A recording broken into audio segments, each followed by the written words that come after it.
Hello बच्चों, आपका बहुत बहुत स्वागत है विद्या गुरुकुल के एक नए वीडियो में। बहुत बहुत स्वागत है। यदि आपका भी 20 मार्च को क्लास 9th का एनुअल एग्जाम होने वाला है तो आपके लिए वायरल ऑब्जेक्टिव प्रश्न आ चुका है मेरे प्यारे बच्चों। तो जिन बच्चों का 2025 में एनुअल एग्जाम होने वाला है, क्लास 9th का होने वाला है, इसके बाद इस एग्जाम के बाद आप लोग क्लास 10th में चले जाएंगे। तो जिनका जिनका हिंदी का एग्जाम 20 मार्च को होने वाला है उनके लिए कुछ महत्वपूर्ण ऑब्जेक्टिव प्रश्न को लेकर आ चुके हैं। और आपका जो विषय कोड रहने वाला है यही रहने वाला है मेरे प्यारे बच्चों। 101 आप लोग का विषय कोड रहने वाला है। तो सभी लोग इस वीडियो को अंत तक जरूर देख कर जाएंगे ताकि आपका बहुत ही अच्छे तरीके से अंक प्राप्त हो सके मेरे प्यारे बच्चों, और आप लोग बहुत ही अच्छे तरीके से क्लास 10th में चले जाएं। ठीक है, तो आइए हम लोग जल्दी से आगे बढ़ जाते हैं। आपको जैसा कि पता होगा कि आपके 100 कुल प्रश्न रहते हैं, आपको पता होना चाहिए कि 100 ऑब्जेक्टिव प्रश्न होते हैं जिसमें से आपको 50 प्रश्न का जवाब देना पड़ता है। ठीक है, चलिए तो आइए जल्दी से हम लोग बढ़ जाते हैं बच्चों। देखिए आपका खंड अ में दिया हुआ रहेगा वस्तुनिष्ठ प्रश्न, जिसमें से 100 प्रश्न दिए रहेंगे। 50 प्रश्नों का ही जवाब आप लोग को देना रहेगा। ठीक है, चलिए तो जल्दी से हम लोग आगे बढ़ जाते हैं मेरे प्यारे बच्चों। चलिए पहला नंबर सवाल आपके सामने आ चुका है। ये बताइएगा आप लोग राइट आंसर क्या होने वाला है आप लोग का। देखिए पहला नंबर सवाल आपके सामने आ चुका है। कहता कि गांजे में बढ़िया से बढ़िया इत्र मलकर चिल्लम में कौन पीता था, ये बताइए आप लोग। तो गांजा में बढ़िया से बढ़िया इत्र मलकर कौन पीता था? आप सभी लोग कहेंगे मुंशी जी। ऑप्शन नंबर आपका बी करेक्ट होने वाला है, मुंशी जी पीते थे, याद रखिएगा आप लोग। अगला नंबर सवाल आपके सामने है, 2 नंबर सवाल है। कहता है कि किस सदी में चीनी यात्री फहान जो है नालंदा में आए थे? किस वर्ष में, किस सदी में चीनी यात्री जो फरहान जो है वो नालंदा आए थे, ये बताइए आप लोग जल्दी से। ठीक है, तो आप लोग इसको याद रखिएगा। ऑप्शन नंबर आपका ए करेक्ट होने वाला है, 4वीं सदी में आए थे। ऑप्शन नंबर आपका ए जवाब सही होने वाला है, याद रखिएगा आप लोग। अगला नंबर सवाल में बढ़ते हैं, आगे बढ़ते हैं अगले नंबर सवाल में। 3 नंबर सवाल आपसे कहता है कि नालंदा विश्वविद्यालय का जन्म कैसे हुआ? नालंदा विश्वविद्यालय का जो स्थापना हुआ वो कैसे हुआ था? आप सभी लोग कहेंगे मंदिर से हुआ था। ऑप्शन नंबर आपका डी करेक्ट होने वाला है, मंदिर से हुआ था, याद रखिएगा आप लोग। ठीक है, चलिए आगे बढ़ जाते हैं अगले नंबर सवाल में। अगला नंबर सवाल आपके सामने है, 4 नंबर सवाल है। कहता कि वियोग किस लेखक के द्वारा, किस लेखक का प्रसिद्ध गद्य काव्य है बच्चों? ये बताइए आप लोग कि वियोग जो है किस लेखक का गद्य काव्य है, ये बताइए आप लोग क्या होगा राइट आंसर। आप लोग कहेंगे कि लक्ष्मी नारायण सुधांशु की है। ऑप्शन नंबर आपका डी करेक्ट होने वाला, याद रखिएगा आप लोग। ठीक है, ये 100% वायरल ऑब्जेक्टिव प्रश्न है मेरे प्यारे भाई, इसलिए सभी लोग इसको जरूर ही देखकर जाएंगे ताकि आपका बहुत ही बेहतर से बेहतर अंक प्राप्त हो सके। एनुअल एग्जाम पास करिएगा तभी आपको प्रमोट किया जाएगा। क्लास 10th में नहीं पास होइएगा तो क्लास 10th में नहीं जाने दिया जाएगा। इसलिए सभी लोग ध्यान से देख लीजिए और सभी प्रश्नों का क्वेश्चन का उत्तर आप लोग याद करके चले जाइए और बहुत ही अच्छे तरीके से एग्जाम में लिखिए। ठीक है, तो राइट आंसर क्या होने वाला है? वियुक्त का अर्थ क्या होता है, ये बताइए आप लोग क्या होने वाला है। तो वियुक्त का अर्थ होता है अलग अलग होना, अलग होना। ठीक है, चलिए आगे बढ़ जाते हैं। आगे बढ़ते हैं बच्चों अगले नंबर सवाल में। छठा नंबर सवाल आपके सामने है। कहता कि लाल पान की बेगम किस परिवेश की कहानी है? बताइए आप लोग, लाल पान की बेगम किस परिवेश की कहानी है? आप कहेंगे ग्रामीण परिवेश की। ऑप्शन नंबर आपका डी करेक्ट होने वाला, याद रखिएगा आप लोग। आगे बढ़ जाते हैं अगले नंबर सवाल में। अगला नंबर आपके सामने सवाल आता है, कहता है कि बागड़ कौन था? बागड़ कौन था, ये बताइए आप लोग क्या होने वाला है। तो बागड़ हम लोग बकरी को कहते थे। ऑप्शन नंबर आपका बी करेक्ट होने वाला है, बकरी को कहते हैं, याद रखिएगा आप लोग। आगे बढ़ जाते हैं 8 नंबर सवाल में। कहता है कि कलकत्ता में स्टार थिएटर की स्थापना किसने की थी? तो कलकत्ता में स्टार थिएटर की जो स्थापना है वह किसके द्वारा किया गया था? आप सभी लोग याद रखिएगा, स्टीव वेसन के द्वारा किया था। ऑप्शन नंबर आपका ए करेक्ट होगा, याद रखिएगा आप लोग। आगे बढ़ जाते हैं अगले नंबर सवाल में। अगला है 9 नंबर सवाल कि भारत के प्रथम गणितज्ञ एवं कैम्ब्रिज विश्वविद्यालय के प्रथम भारतीय छात्र कौन थे? तो कैम्ब्रिज विश्वविद्यालय के प्रथम जो व्यक्ति थे, भारतीय थे, वो कौन थे? तो sir R P. Paranjpe. Option number आपका ए करेक्ट होने वाला, याद रखिएगा आप लोग। आगे बढ़ जाते हैं अगले नंबर सवाल में। अगला है आपके सामने 10 नंबर सवाल कि भारत की बोलती फिल्म आलम आरा, ठीक है, आलम आरा का निर्माण कब किया गया था, ये बताइए आप लोग क्या होगा। तो आलम आरा का निर्माण कब किया गया था? आप लोग कहेंगे, याद रखिएगा आप लोग, करेक्ट ऑप्शन होने वाला है लगभग कितना 1931 के आसपास। ऑप्शन नंबर आपका क्या होगा, सन 1931 के आसपास हुआ था। ठीक है, चलिए आगे बढ़ जाते हैं अगले नंबर सवाल में। अगला नंबर सवाल आपके सामने है, ये बताइएगा जल्दी से क्या होगा। कहता कि भारत का पुरातन विद्यापीठ जो है शीर्षक पाठ गद्य की कौन सी विधा है। तो भारत का पुरातन विद्यापीठ जो है वो कैसा कहानी है, कैसा शीर्षक है बच्चों, आप सभी लोग याद रखिएगा। ऑप्शन नंबर बी करेक्ट होगा। यह निबंध है, ऑप्शन नंबर आपका बी करेक्ट होगा, याद रखिएगा आप लोग। आगे बढ़ जाते हैं अगले नंबर सवाल में। 12 नंबर सवाल है, कहता कि आवारा मसीहा किस लेखक की रचना है। तो याद रखेंगे बी नंबर ऑप्शन करेक्ट होने वाला है, विष्णु प्रभाकर की रचना है, याद रखिएगा आप लोग। आगे बढ़ जाते हैं अगले नंबर सवाल 13 नंबर है, कहता है कि टॉल्स्टॉय की माँ की मृत्यु कब हुई थी। आपको हम 100 प्रश्नों का जवाब बताने वाला, ये 100% वायरल है बच्चों, ये 100% ओरिजिनल पेपर है, सभी लोग जाकर देख सकते हैं मेरे प्यारे भाई, सभी लोग देख लीजिएगा। ठीक है, अंत तक इस वीडियो को देखेंगे तो राइट आंसर होगा जब वे 2.5 वर्ष के थे। ऑप्शन नंबर आपका ए करेक्ट होगा, जब वे 2.5 वर्ष के थे, याद रखेंगे। आगे बढ़ते 14 है कि लियो टॉल्स्टॉय किसानों को कहाँ पढ़ाया करते थे। तो टॉल्स्टॉय जो हैं वो किसानों को कहाँ पढ़ाते थे, तो पेड़ के छांव के नीचे। ऑप्शन नंबर आपका सी करेक्ट होने वाला है, पेड़ के छांव के नीचे पढ़ाते थे, याद रखिएगा आप लोग, ऑप्शन नंबर सी करेक्ट होगा। आगे बढ़ जाते हैं अगले नंबर सवाल में। अगला आपके सामने दिया गया है कि उलूंग उलूंग का क्या अर्थ होता है, ये बताइएगा आप लोग क्या होगा। तो उलूंग का अर्थ क्या होता है, आप सभी लोग याद रखिएगा। ऑप्शन नंबर आपका डी करेक्ट होने वाला है, ऊंचा होता है, ऑप्शन नंबर डी करेक्ट होगा। आगे बढ़ जाते हैं अगले नंबर सवाल में। 16 नंबर सवाल है कि भूगोल की किताबें किनको अत्यंत कंजूस महाजन की तरह देखती है। तो भूगोल की जो किताबें हैं किनको अत्यंत कंजूस की तरह देखती है, आप सभी लोग याद रखिएगा, बी नंबर ऑप्शन करेक्ट होगा, गोवा को देखती है। क्या बोलिए आप लोग, गोवा को देखती है, याद रखेंगे आप लोग। आगे बढ़ जाते हैं अगले नंबर सवाल में। अगला है कि जगदीश नारायण चौबे का जन्म कब हुआ था। तो जगदीश नारायण चौबे का जो जन्म है वो 1939 में, ऑप्शन सी करेक्ट होगा, 1939 में हुआ था बच्चों, याद रखेंगे आप लोग। आगे बढ़ते हैं 18 नंबर सवाल है कि अच्छे निबंध के लिए क्या आवश्यक है, ये बताइए आप लोग क्या होने वाला है।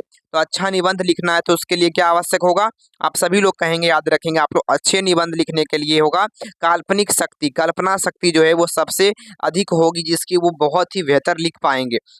चलिए आगे बढ़ते हैं अगले नंबर सवाल में। 19 नंबर सवाल आपके सामने आ चुका है, ये बताइएगा आप लोग क्या होगा।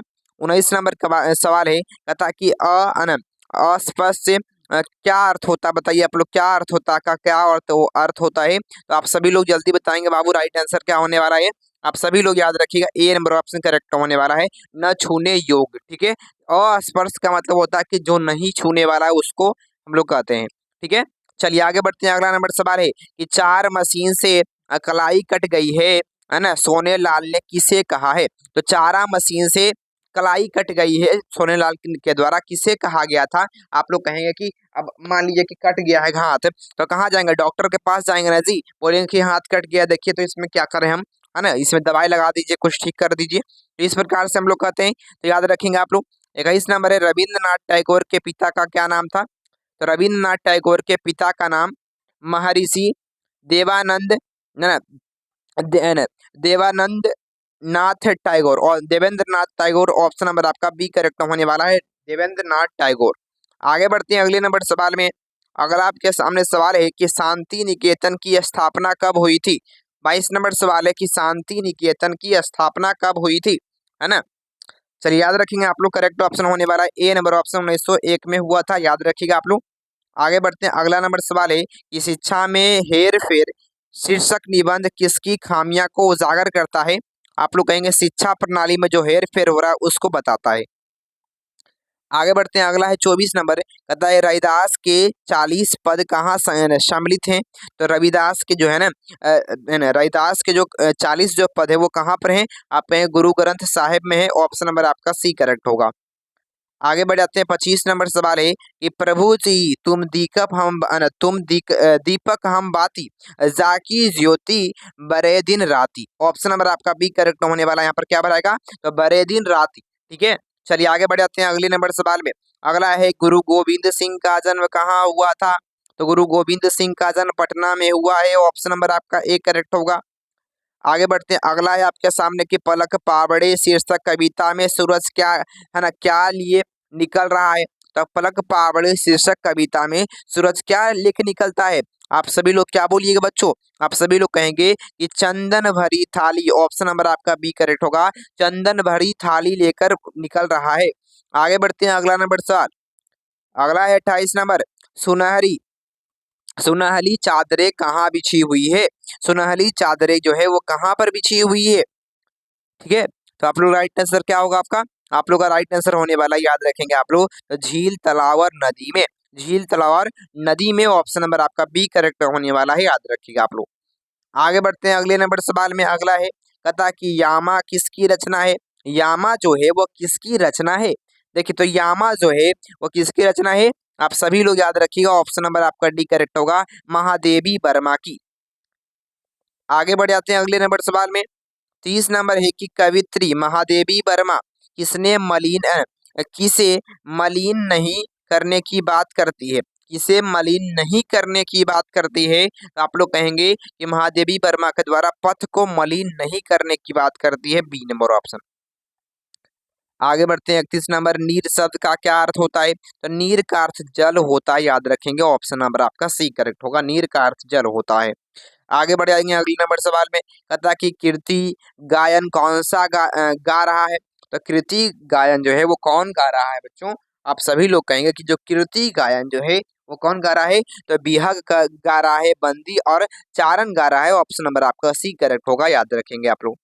आगे बढ़ते हैं 33 नंबर। हरिवंश राय बच्चन कहाँ के रहने वाले थे? तो हरिवंश राय बच्चन जो उत्तर प्रदेश के रहने वाले थे, यूपी के रहने वाले थे, याद रखिएगा आप लोग। आगे बढ़ेंगे अगले नंबर सवाल में। आ रही रवि की सवारी शीर्षक कविता में रवि को किस रूप में चित्रित किया गया है? तो शीर्षक कविता में रवि को किस प्रकार से चित्रित किया गया है? तो आप सभी लोग याद रखिएगा, ऑप्शन नंबर आपका सी करेक्ट होगा, राजा कहा गया है, रवि को राजा कहा गया है। ठीक है, चलिए आगे बढ़ते हैं 35 नंबर। कि छोड़कर मैदान भागी तारकों की, है ना? चलिए जल्दी बताइए बाबू, राइट आंसर क्या होगा आपका? आप सभी लोग याद रखिएगा, ऑप्शन नंबर आपका बी करेक्ट होने वाला है, फौज सारी।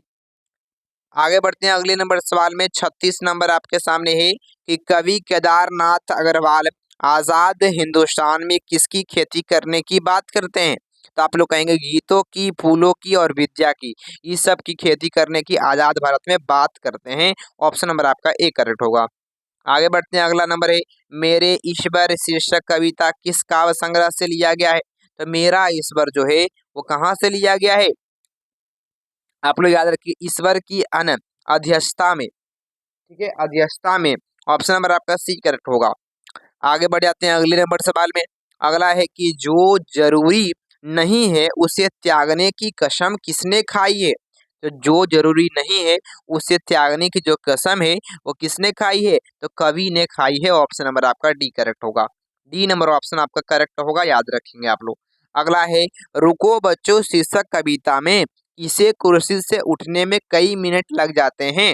आप कहेंगे मंत्री को लग जाते हैं, सी नंबर ऑप्शन, मंत्री को बहुत समय लग जाता है। अगला है 40 नंबर। किस कविता में कवि के द्वारा कार्यपालिका, नगर पालिका और विधायिका पर टिप्पणी किए गया है ना, किया गया है? तो आप लोग याद रखेंगे किसमें टिप्पणी किया गया है? आप लोग कहेंगे कि रुको बच्चों में किया गया है, बी नंबर ऑप्शन, रुको बच्चों में किया गया है, याद रखेंगे आप लोग। आगे बढ़ते हैं अगले नंबर सवाल में। कथा की अंधे कानों में दुबक कर एक सूखी रोटी और 3 दिन पुरानी साग वह चोरों की तरह खा रही है ना, रही कई बरस में रेखांकित, जो वह है बच्चों वो क्या है? वह क्या है? तो वह कौन है बच्चों? आप लोग याद रखिएगा, निम्मो है। निम्मो जो है वो दुबक कर क्या खा रही थी? तो पुरानी साग खा रही थी, 3 दिनों से भूखी थी। ठीक है, चलिए आगे बढ़ते हैं अगले नंबर सवाल में। अगला आपके सामने है, निम्मो समाज के किस वर्ग का प्रतिनिधित्व करती है? तो निम्मो समाज के किस वर्ग का प्रतिनिधित्व करती है? आप सभी लोग कहेंगे वंचित वर्ग का, ऑप्शन सी करेक्ट होगा, वंचित वर्ग। आगे बढ़ते 43 नंबर है, जो भी ले जाना है ले जाओ, जहां चाहे ले जाओ, यह कथन किसका है? यह कथन किसका है? आप लोग कहेंगे ऑप्शन नंबर डी होगा, समुद्र का ऐसा कथन है कि जो भी ले जाना है ले जाओ, जितना चाहिए जितना लेके जाओ। ठीक है, अगला है कि समुद्र शीर्षक कविता में चित्र दिशत कौन है? चित्र दिशत कौन है ना, चीर दिशत। तो आप लोग कहेंगे क्या बोलिएगा आप लोग? आप कहेंगे सूर्य हो जाएगा। ऑप्शन नंबर आपका ए करेक्ट होने वाला है, सूर्य हो जाएगा। आगे बढ़ते हैं अगले नंबर सवाल में। अगला है कि जनता के जीवन और संघर्षों में भागीदारी किसकी कविता की शक्ति है। तो क्या बोलिएगा आप लोग क्या बोलेंगे बच्चों? आप सभी लोग कहेंगे कि Pablo Pablo Neruda. Option number आपका सी करेक्ट होने वाला है, याद रखिएगा आप लोग। आगे बढ़ते हैं अगले नंबर सवाल में। अगला है आपके सामने कि पर्वत गीतों में सर्वाधिक महत्वपूर्ण क्या है। तो पर्वत गीतों में सर्वाधिक महत्वपूर्ण क्या है? आप सभी लोग याद रखेंगे ए नंबर ऑप्शन छठ गीत है। ऑप्शन नंबर आपका ए करेक्ट होगा। आगे बढ़ते हैं कि पटना में कला और शीर्ष महाविद्यालय का है ना स्थापना किसने किया था। तो है ना कला और शिल्प महाविद्यालय का जो स्थापना है राधा मोहन बाबू। ऑप्शन नंबर आपका सी करेक्ट होगा, राधा मोहन बाबू। आगे है अगला नंबर है कि चित्रकार श्याम शर्मा का जन्म कब हुआ था। तो चित्रकार श्याम शर्मा का जो जन्म है वह कब हुआ? आप लोग कहेंगे ना 1941 में हुआ था, याद रखिएगा आप लोग। आगे बढ़ते हैं अगले नंबर सवाल में। बिहार की लोक चित्रकला की समृद्धि परंपरा में किसकी चित्रकारी को अंतर्राष्ट्रीय प्रसिद्धि मिली है। तो आप लोग कहेंगे कि कहाँ की चित्रकारी को सबसे अधिक, बहुत अधिक मतलब प्रचलित है पूरे दुनिया में। पूरे दुनिया में, भारत में नहीं, पूरे दुनिया में। आप लोग कहेंगे मिथिला का जो चित्रकारी है वो पूरे दुनिया में फेमस है। ठीक है। अगला नंबर सवाल है महाराजा है ना जगन्नाथ प्रसाद सिंह किक्कर कवि है ना कवि होने के साथ ही उचित कोटि के क्या हैं। तो आप लोग कहेंगे कवि होने के साथ वो क्या है? अभिनेता और निर्देशक भी थे। ऑप्शन नंबर आपका सी करेक्ट होने वाला है। ये सभी चीज आप सभी लोग याद रखिएगा। आगे बढ़ते हैं अगले नंबर सवाल में। अगला नंबर सवाल आपके सामने आता है, ये बोलेंगे आप लोग, कहता है कि पटना नाटक मंडली नामक नाटक संस्था की स्थापना कब हुई थी। तो पटना नाटक जो मंडली है इसकी जो स्थापना हुई थी वो कब हुई थी बच्चों? आप सभी लोग कहेंगे, याद रखिएगा मेरे प्यारे बच्चों, बिल्कुल आपका करेक्ट ऑप्शन होने वाला है ऑप्शन नंबर बी। आप लोग याद रखेंगे 1876 में हुआ था, याद रखिएगा आप लोग। ठीक है, 1876 में हुआ था, ये आप सभी लोग याद रखेंगे। ठीक है, चलिए आगे बढ़ जाते हैं अगले नंबर सवाल में। अगला आपके सामने दिया गया है, जल्दी बताएंगे आप लोग। कहता है कि फिल्म पूर्ण पुनर्जन्म के निर्माता थे, बताइए आप लोग पुनर्जन्म के निर्माता कौन है। तो आप लोग याद रखिएगा महाराजा जगन्नाथ प्रसाद सिंह। ऑप्शन नंबर आपका ए करेक्ट होगा। आगे बढ़ते हैं अगले नंबर सवाल में। मोरे मन मितवा नाम से एक मगही फिल्म किसने बनाई थी। तो मोरे मन मितवा जो है मगही फिल्म किसके द्वारा बनाया गया है? आप सभी लोग कहेंगे कि गिरीश रंजन के द्वारा। ऑप्शन नंबर आपका डी करेक्ट होगा। आगे बढ़ते हैं, अगला है कि बिलव मंगल फिल्म में नायक की भूमिका किसने निभाई थी। तो नायक की जो भूमिका है वो अवध बिहारी प्रसाद। ऑप्शन नंबर आपका ए करेक्ट होगा, अवध बिहारी प्रसाद के द्वारा। आगे बढ़ते हैं अगले नंबर सवाल में। अगला आपके सामने अंतर्राष्ट्रीय ख्याति प्राप्त मधुकर आनंद ने नृत्य का क ख ग घ किससे सीखा, बताइए आप लोग। तो नृत्य का क ख ग घ किससे सीखा था? आप सभी लोग क्या बोलेंगे? तो याद रखिएगा ऑप्शन नंबर आपका ए करेक्ट होने वाला है, नृतक पिता बलराम लाल जी से। ऑप्शन नंबर आपका ए करेक्ट होगा। आगे बढ़ते हैं अगले नंबर सवाल में। पता कि नलिन गांगुली का विशेष महत्व किस प्रकार के नृत्य के लिए है। तो गांगुली का जो विशेष महत्व है वो लोक नृत्य के लिए है। ऑप्शन नंबर आपका बी करेक्ट होगा, लोक नृत्य के लिए है। अगला है कि जाट जाटिन कहाँ का लोक नृत्य है, ये बताइए आप लोग। 57 का। तो जाट जाटिन जो है मिथिला का है। ऑप्शन नंबर आपका सी करेक्ट होने वाला, याद रखेंगे आप सभी लोग। आगे बढ़ते हैं अगले नंबर सवाल में। अगला कहता कि गायिका शारदा सिन्हा के गुरु कौन थे। तो गायिका शारदा सिन्हा का गुरु का नाम था है ना पंडित रघु झा। ऑप्शन नंबर आपका सी करेक्ट होगा, पंडित रघु झा। आप लोग इसको याद रखिएगा। आगे बढ़ते हैं, अगला है कि अन ठुमरी गायन में किसने प्रसिद्धि पाई थी। ठुमरी गायन में जो है किसने प्रसिद्धि पाई थी। आप लोग कहेंगे गौहर के द्वारा। ऑप्शन नंबर आपका सी करेक्ट होगा। जिन जिन बच्चों को इसका पूरा पीडीएफ चाहिए वो इस नंबर पर आप लोग मैसेज करेंगे व्हाट्सएप में 81 025 82 पर आप लोग व्हाट्सएप पर मैसेज करेंगे गुरुजी हमको ये पूरा पीडीएफ चाहिए, आपको दे दिया जाएगा। इस नंबर पर व्हाट्सएप पर मैसेज करेंगे। ठीक है, चलिए आगे बढ़ जाते हैं अगले नंबर सवाल में। सभी लोग ध्यान से सुनिएगा मेरे प्यारे बच्चों, सभी लोग ध्यान से सुनिएगा। आगे बढ़ जाते हैं, अगले नंबर सवाल है अगला है कि बाणभट्ट किस जिला के निवासी थे। बाणभट्ट जो है वो किस जिला के निवासी थे। आप लोग कहेंगे ऑप्शन डी होगा भोजपुर। भोजपुर जिला के निवासी थे, याद रखिएगा। क का उच्चारण स्थान क्या है ये बताइए आप लोग क्या होगा। तो क का जो उच्चारण स्थान है वो तो सबसे हल्का है बच्चों। ऑप्शन नंबर आपका बी करेक्ट होगा, कंठ हो जाएगा, याद रखिएगा आप लोग। क का उच्चारण स्थान क्या होता है, कंठ होता है। आगे बढ़ते हैं अगले नंबर सवाल में। एक आता है एक ध्वनि जब दो व्यंजनों से संयुक्त हो जाती है तब क्या कहलाती है। तो एक ध्वनि जब दो व्यंजनों से संयुक्त हो जाती है तो उसको क्या बोलते हैं बच्चों, उसको क्या कहते हैं, आप सभी को पता होगा, संयुक्त ध्वनि कहते हैं। C number option. आगे बढ़ते हैं अगला नंबर है कि द्वेष शब्द का संधि विच्छेद क्या होगा। द्वेष का संधि विच्छेद क्या होगा बच्चों। अब ठीक है ना, अब आपका व्याकरण आ चुका है तो सभी लोग ध्यान से सुनेंगे। व्याकरण आपके क्लास 10th में भी यही सब क्वेश्चन आपके क्लास 10th में भी आ सकते हैं, इसलिए सभी लोग ध्यान से समझने का प्रयास करेंगे। ठीक है, चलिए बच्चों आगे बढ़ जाते हैं जल्दी से हम लोग। ठीक है, आगे है ना, आगे जल्दी से हम लोग बढ़ जाते हैं जी। चलिए बहुत बढ़िया। देखिए इसका राइट आंसर क्या होने वाला है, तो देव जोड़ ऋषि हो जाएगा। ऑप्शन नंबर आपका ए करेक्ट होने वाला है। अगला है कि संधि के कितने भेद होते हैं ये बताइए आप लोग क्या होने वाला है। 3 प्रकार के होती है संधि, याद रखिएगा आप सभी लोग। अगला है कि अंतस्थ व्यंजन क्या है बच्चों, ये बताओगे आप लोग क्या होगा। तो अंतस्थ व्यंजन क्या होता है, य र ल ब। ऑप्शन नंबर आपका बी करेक्ट होगा, अंतस्थ व्यंजन है, याद रखेंगे आप लोग। अगला आपके सामने है कि द अ क स अ ध्वनि के मेल से कौन सा शब्द बनेगा। तो आप लोग कहेंगे कि दक्ष बनता है। ऑप्शन नंबर आपका सी करेक्ट होने वाला है, दक्ष बनता है। अगला नंबर सवाल है कि व का उच्चारण स्थान क्या होगा ये बताइए आप लोग। तो व का जो उच्चारण स्थान होता है वो कंठ होता है। ऑप्शन नंबर डी करेक्ट होगा। अगला है कि इनमें से शुद्ध शब्द कौन है। तो आप लोग कहेंगे गुप्त जो है वो शुद्ध शब्द है। आगे बढ़ते हैं, अगला है भारत में कौन सा संज्ञा, भारत जो शब्द है वो कौन सी संज्ञा है। तो आप सभी लोग कहेंगे व्यक्तिवाचक संज्ञा है। अगला है कि शब्द की जाति को क्या कहते हैं। तो शब्द की जाति को क्या कहा जाता है बच्चों, आप सभी लोग कहेंगे बी नंबर ऑप्शन लिंग कहते हैं। अगला है आपके सामने कि सेवा शब्द का लिंग क्या होता है ये बताइए आप लोग। तो सेवा का लिंग क्या होता है, तो स्त्रीलिंग शब्द है सेवा। ऑप्शन नंबर आपका ए करेक्ट होगा। जीव शब्द में कौन सा शब्द है, जीव जो शब्द है वो कौन सा शब्द है। तो आप सभी लोग याद रखिएगा, ऑप्शन नंबर आपका ए करेक्ट होगा, तत्सम शब्द है।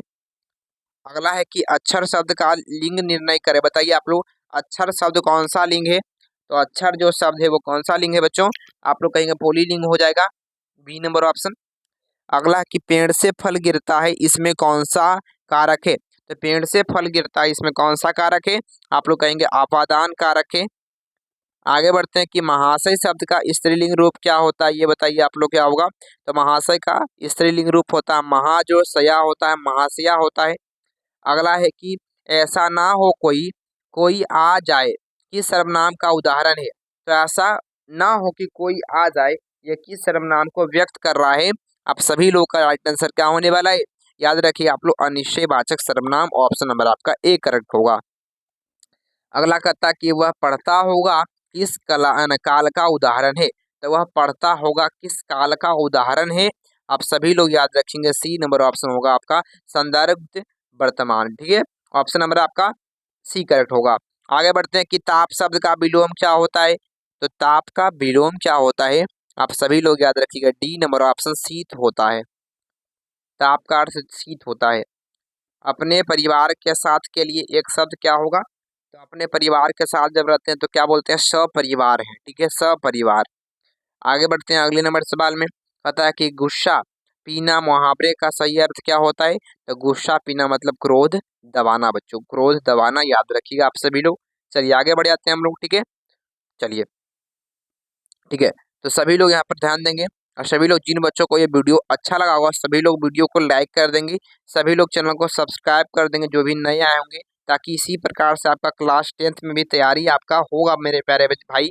और सभी से है ना, जिनको इनको इसका पूरा PDF लेना होगा वो इस व्हाट्सअप नंबर पर आप लोग मैसेज करेंगे 620181 पर आप लोग क्या करेंगे, मैसेज करेंगे व्हाट्सअप में, आपको पूरा ये PDF दे दिया जाएगा आंसर के साथ।